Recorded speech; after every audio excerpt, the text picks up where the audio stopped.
हरे कृष्णा। सृंजय भी देवराज के समान पराक्रमी पुत्र पाकर रानी सहित प्रसन्न हुए और निरंतर वन में ही रहने लगे। दूसरी ओर इंद्र के ऐसा कहने पर शत्रुओं की नगरी पर विजय पाने वाले वज्र मौका देखता हुआ सदा राजकुमार के आसपास रहने लगा। तदंतर एक दिन निर्जन वन में गंगा जी के तट पर वह बालक धाय को साथ लेकर खेलने के लिए गया और इधर उधर दौड़ने लगा। उस बालक की अवस्था अभी 5 वर्ष की ही थी, तो भी वह गजराज के समान पराक्रमी था। तभी वहां एक बाघ आ गया। उस बाघ ने वहां कांपते हुए राजकुमार को गिराकर पीस डाला। वह प्राण शून्य होकर पृथ्वी पर गिर पड़ा और यह देखकर धाय चिल्ला उठी। राजकुमार की हत्या देखकर देवराज इंद्र का भेजा हुआ वज्र बाघ माया से वहीं अदृश्य हो गया। रोती हुई धाय का आर्तनाद सुनकर सृंजय स्वयं ही उस स्थान पर दौड़े चले आए। उन्होंने देखा कि राजकुमार प्राण शून्य होकर आकाश से गिरे हुए चंद्रमा की भांति पड़े हैं। उनका सारा रक्त बाघ के द्वारा पी लिया गया है और वह आनंदहीन हो गया है। खून से लथपथ हुए उस बालक को गोद में लेकर व्यथित चित्त होकर राजा सृंजय व्याकुल होकर विलाप करने लगे। तदंतर शोक से पीड़ित हो उनकी माताएं रोती हुई उस स्थान की ओर दौड़ी जहां संजय विलाप कर रहे थे। उस समय अचेत से होकर राजा ने मेरा स्मरण किया, तब मैंने उनका चिंतन जानकर उन्हें दर्शन दिया। पृथ्वीनाथ, यदुवीर श्री कृष्ण जो बातें तुम्हारे सामने कही हैं, उन्हीं को मैंने उस शोकाकुल राजा को सुनाया। फिर इंद्र की अनुमति से उस बालक को जीवित भी कर दिया। उसकी वैसी ही होनहार थी, उसे कोई पलट नहीं सकता था।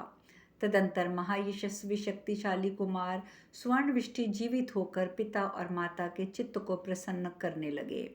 नरेश्वर, उस भयानक पराक्रमी कुमार ने पिता के स्वर्गवासी हो जाने पर 1100 वर्षों तक राज्य किया। तदंतर उस महातेजस्वी राजकुमार ने बहुत सी दक्षिणा देकर महायज्ञों का अनुष्ठान किया, देवताओं पितरों की तृप्ति की। राजन, इसके बाद उसने बहुत से वंश प्रवर्तक पुत्र उत्पन्न किए।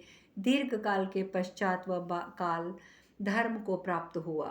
राजेंद्र, तुम भी अपने हृदय में उत्पन्न हुए इस शोक को दूर करो और भगवान कृष्ण और महातपस्वी व्यास जी ने जैसा कहा है, जैसा कह रहे हैं, उसके अनुसार अपने बाप दादों के राज्य पर आरूढ़ होकर उसका भार वहन करो।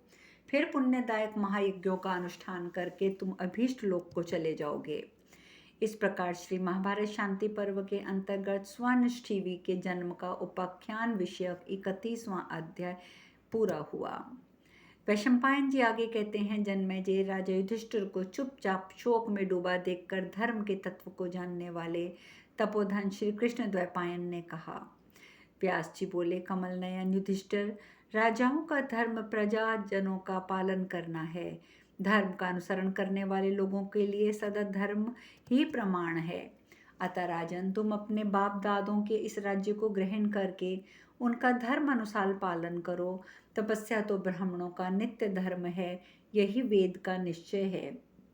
भरत श्रेष्ठ, वह सनातन तप ब्राह्मणों के लिए प्रमाणभूत धर्म है। क्षत्रिय तो उस संपूर्ण ब्राह्मण धर्म की रक्षा करने वाला ही है। जो मनुष्य विषयासक्त होकर स्वयं शासन धर्म का उल्लंघन करता है, वह लोक मर्यादा का नाश करने वाला है। क्षत्रियों को चाहिए कि अपनी दोनों भुजाओं के बल पर उस धर्मद्रोही का दमन करे। जो मोह के वशीभूत हो प्रमाणभूत धर्म और उसका प्रतिपादन करने वाले शास्त्र को अमान्य कर दे, वह सेवक हो या पुत्र, तपस्वी हो या कोई, सभी उपायों से उन पापियों का दमन करे और उन्हें नष्ट कर डाले। इसके विपरीत आचरण करने वाले राजा पाप का भागी होता है। जो नष्ट होते ही हुए धर्म की रक्षा नहीं करता, वह राजा धर्म का घात करने वाला है। पांडुनंदन, तुमने जो उन्हीं लोगों का सेवकों सहित वध किया है जो धर्म का नाश करने वाले थे। अपने धर्म में स्थित रहते हुए तुम शोक क्यों कर रहे हो? क्योंकि राजा का कर्तव्य है कि धर्मद्रोहियों का वध करे, सुपात्रों को दान दें, धर्म के अनुसार प्रजा की रक्षा करें। युधिष्ठिर बोले, संपूर्ण ज्ञानों में श्रेष्ठ तपोवन, आपको धर्म के स्वरूप का प्रत्यक्ष ज्ञान है। आप जो बात कह रहे हैं उसमें मुझे तनिक भी संदेह नहीं है, परंतु ब्राह्मण, मैंने तो उस राज्य के लिए अनेक अवध्य पुरुषों का भी वध कर डाला है। वे ही कर्म मुझे जलाते और पकाते हैं। व्यास जी ने कहा, भरत नंदन, जो लोग मारे गए हैं उनके वध का उत्तरदायित्व किस पर है? इस प्रश्न के उत्तर को लेकर 4 विकल्प हो सकते हैं। सबका प्रेरक ईश्वर करता है, वध करने वाला पुरुष करता है, मारे जाने वाले पुरुष का हठ, बिना विचारे किसी काम को कर डालने का दुग्राही स्वभाव करता है, या उसके प्रारब्ध कर्म का फल इस रूप में प्राप्त होने के कारण प्रारब्ध ही करता है। पहला, भरत, यदि प्रेरक ईश्वर को कर्ता मानना जाए तब तो यही कहना पड़ेगा कि ईश्वर से प्रेरित होकर ही मनुष्य शुभ या अशुभ कर्म करता है, अतः उसका फल भी ईश्वर को ही मिलना चाहिए। जैसे कोई पुरुष वन में कुल्हाड़ी द्वारा जब किसी वृक्ष को काटता है तब उसका पाप कुल्हाड़ी चलाने वाले पुरुष को ही लगता है, कुल्हाड़ी को किसी प्रकार से नहीं लगता है। अथवा यदि कहें कि उस कुल्हाड़ी को ग्रहण करने के कारण चेतन पुरुष को ही उस हिंसा कर्म का फल प्राप्त होगा, जड़ होने के कारण कुल्हाड़ी को नहीं, तब तो जिसने इस शास्त्र को बनाया है, जिसने उसमें डंडा लगाया है, वह पुरुष ही प्रधान प्रयोजन होने के कारण उसी को कर्म का फल मिलना चाहिए। चलाने वाले पुरुष पर किसी प्रकार का उत्तरदायित्व नहीं है। परंतु कुंती नंदन, ये अभिष्ट नहीं है। दूसरों के द्वारा किए हुए कर्म का फल दूसरे को मिले, इसीलिए सर्व प्रेरक ईश्वर को ही सारे शुभाशुभ कर्मों का कर्तव्य और फल सौंप दो। नंबर 2, यदि कहो कि पुण्य और पाप कर्मों का कर्ता उसे करने वाला पुरुष ही है, दूसरा कोई ईश्वर भी नहीं, तो ऐसा मानने पर तुमने ये शुभ कर्म ही किया है, क्योंकि तुम्हारे द्वारा पापियों और उनके समर्थकों का वध हुआ है। इसके सिवा उनके प्रारब्ध का फल ही उन्हें इस रूप में मिला है, तुम तो केवल निमित्त मात्र हो। राजन, कोई कहीं भी देव के विधान का उल्लंघन नहीं कर सकता, अतः दंड और शास्त्र द्वारा किया हुआ पाप किसी पुरुष पर लागू नहीं हो सकता, क्योंकि वह दैवाधीन होने से ही दंड और शस्त्र द्वारा मारे गए हैं।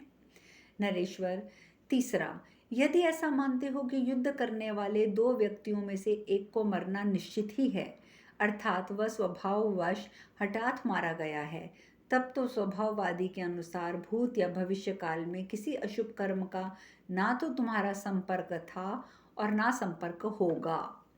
और चौथे नंबर पर यदि कहो कि लोगों को जो पुण्य फल सुख या पाप फल दुख प्राप्त होता है उनकी संगति लगानी चाहिए, क्योंकि बिना कारण के ना तो कोई कार्य हो सकता है, अतः प्रारब्ध ही करता है, तो उस कारणभूत प्रारब्ध को धर्म का रूप ही मानना होगा।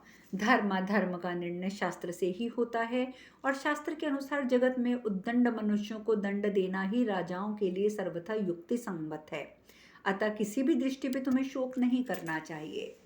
भरत निपश्रेष्ठ, यदि कहो कि यह सब मानने पर भी लोक में कर्मों की आवृत्ति होती ही है, लोग कर्म करते और उनके शुभाशुभ फलों को ही पाते हैं, ऐसा मेरा मत है, तो इसके उत्तर में निवेदन है कि इस दशा में भी जिस कर्म के कारण उनके फल रूप से अशुभ की प्राप्ति उन्हें होती है, वह पाप मूलक कर्म को ही तुम त्याग दो, अपने मन को शोक में ना डुबो।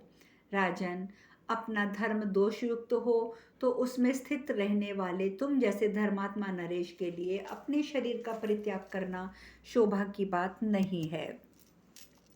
कुंती नंदन, यदि तुम युद्ध आदि के राग द्वेष के कारण नित्य कर्म बन गए हो और शास्त्रों में उन कर्मों के लिए प्रायश्चित का भी विधान है, तो अपने शरीर को सुरक्षित रखता है, और जो वह तो पाप निवारण के लिए प्रायश्चित कर सकता है, परंतु जिसका शरीर ही नहीं रहेगा उसे प्रायश्चित ना कर सकने के कारण उन पाप कर्मों के फल स्वरूप पराभाव दुख ही प्राप्त होगा। भरतवंशी नरेश, यदि जीवित रहोगे तो उन कर्मों का प्रायश्चित कर लोगे, और यदि प्रायश्चित के बिना ही मर गए तो परलोक में तुम्हें संतप्त होना पड़ेगा। इस प्रकार श्री महाभारत शांति पर्व के अंतर्गत राजधर्म अनुशासन पर्व में प्रायश्चित विधि विधेयक 32वां अध्याय पूर्ण हुआ। युधिष्ठिर महाराज कहते हैं, पितामह, अकेले मैंने ही राज्य के लोभ में आकर पुत्र, पौत्र, चाचा, ताऊ, मामा, बाबा, भांजे, भाई, बंधु आदि नाना देशों से आए हुए क्षत्रिय नरेशों को मरवा दिया।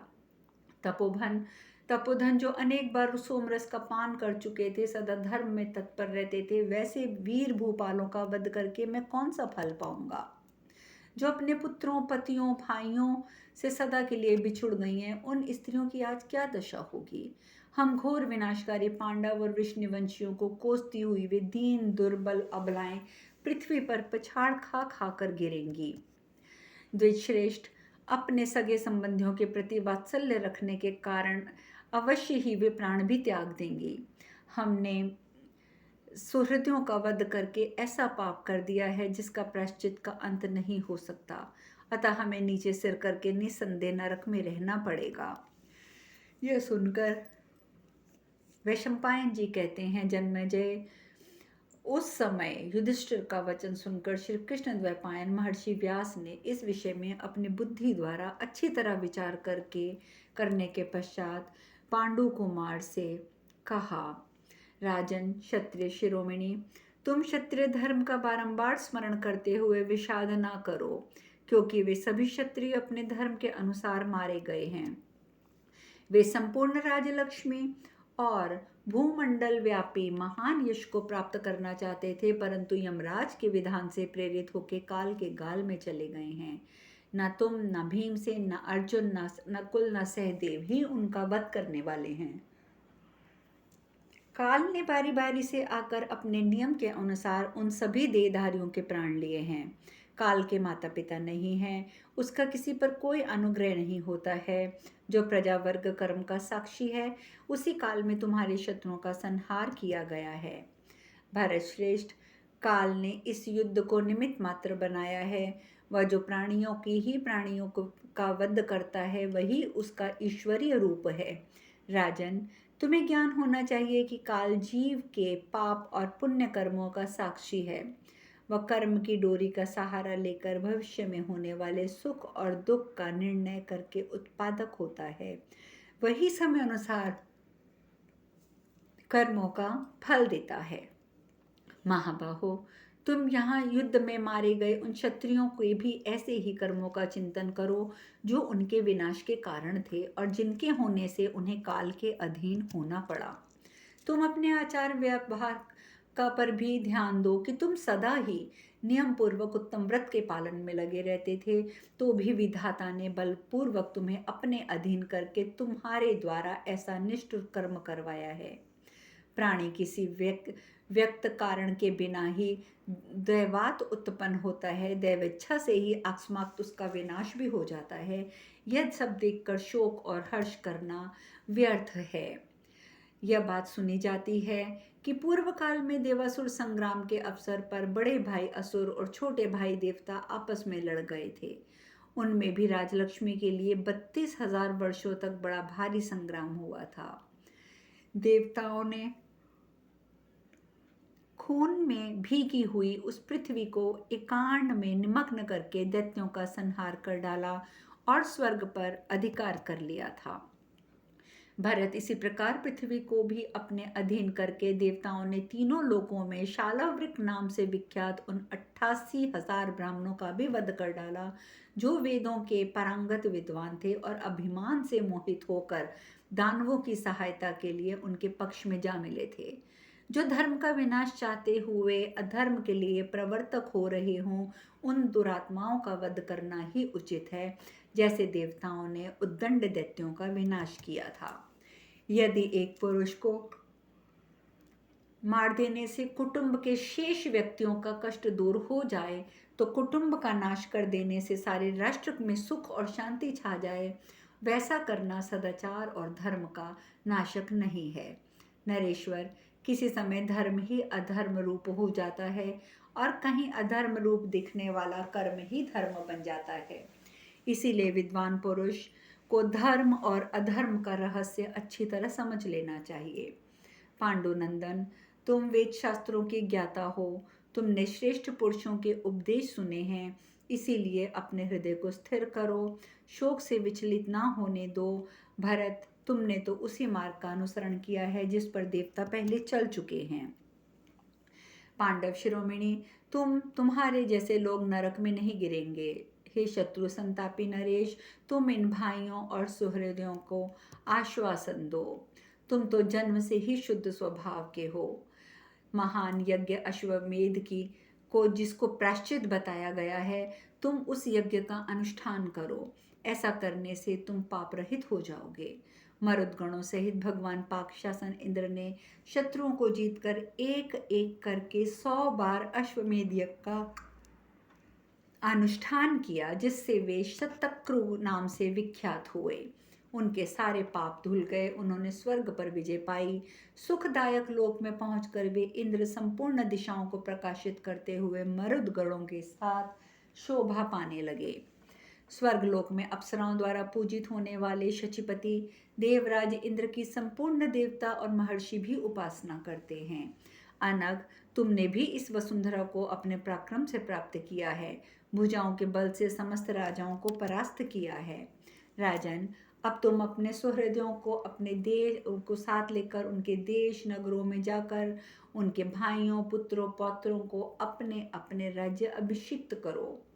जिनके उत्तरदायित्व कभी बालक हों कभी गर्मी हो, उसकी प्रजा को समझा बुझाकर सांत्वना द्वारा शांत करो और सारी प्रजा का मनोरंजन करते हुए इस पृथ्वी का पालन करो। जिन राजाओं के कोई पुत्र ना हो, उनकी कन्याओं को ही उनके राज्य पर अभिषिक्त कर दो। ऐसा करने से उनकी स्त्रियों की मनोकामना पूर्ण होगी और वे शोक त्याग देंगी। इस प्रकार सारे राज्य में शांति स्थापित करके तुम उसी प्रकार अश्वमेध यज्ञ के अनुष्ठान करो जैसे पूर्व काल में विजयी इंद्र ने किया था।